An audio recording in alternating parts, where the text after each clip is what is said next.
est pour moi l'occasion de saluer une terre de culture, de musique, et il est impossible de résumer en quelques minutes la richesse et la diversité de ce patrimoine. Aux racines de l'identité musicale algérienne, il y a bien sûr l'héritage arabo-andalou avec ses trois écoles, l'école Garmati de Tlemcen qui se réclame de Grenade, Sana'a d'Alger, héritière de Cordoue, et Malouf de Constantine dont la filiation est à Séville.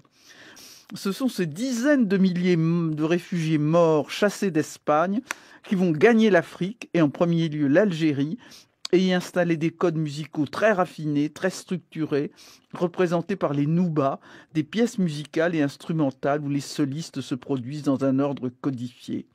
L'Algérie est donc une terre de musique classique, mais elle est aussi, surtout, un incroyable réservoir de musique populaire qui s'est nourri de traditions rurales, qui ne renie pas le classique arabo-andalou comme dans le Chahabi. Mais c'est surtout sur le rail que je voudrais insister. Il trouve ses racines au XIXe siècle dans le bédoul, apparu en Oranais, et dont la figure marquante est Mesfa Ben Brahim, qui voit un chanteur soliste accompagné par un tambour et deux flûtes. Le bédoul donne naissance au rail au XXe siècle.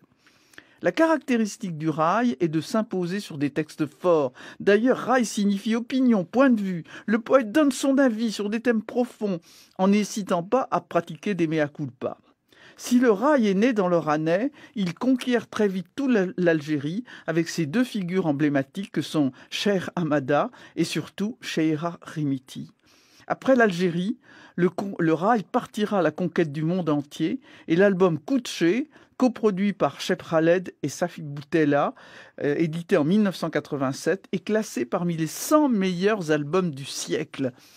Le métissage se fait alors avec toutes les musiques et chacun connaît la collaboration entre Cheb Khaled et Jean-Jacques Goldman pour Aïcha. Mais c'est surtout l'incroyable personnalité de Cheira Rimiti qui fascine. Née en 1923, près de Sidi Bel Abbès, elle a composé plus de 200 chansons, un véritable réservoir en hommage à cette grande dame de l'identité algérienne qui sut puiser dans toutes les cultures sans jamais renier la sienne, une de ses plus belles chansons, La Baie d'Alger. Merci beaucoup.